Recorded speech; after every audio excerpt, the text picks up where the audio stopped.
This is Jonathan Landrum with Landworks Landscapes in Nacogdoches, Texas. I wanted to walk you through our process of how we determine that your project, your lawn, your drainage need has enough drop to drain out the area that is the problem. So what we have a laser level that I've set up there on the hood of my truck, and then we have a receiver end on this side here. So this is the same level as the unit on the truck, and you can see it's set at the same level as that. So this is where our drain will start, right here. So that's our reference point. Our drain system here is about 73 feet long, will be from the corner of the house to the street. So we want to make sure that we have enough fall for the system to drain efficiently and effectively.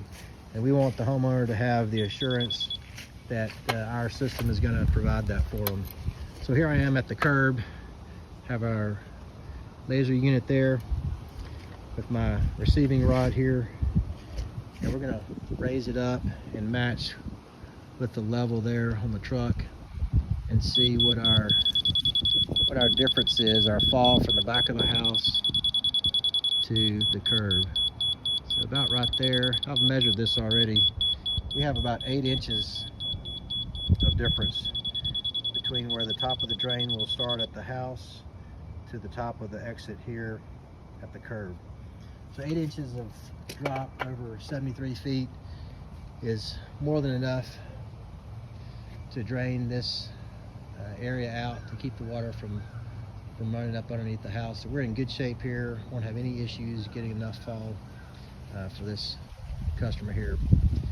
That's how you know, that's how you check and double check that your lawn has enough fall to drain off your drainage issues.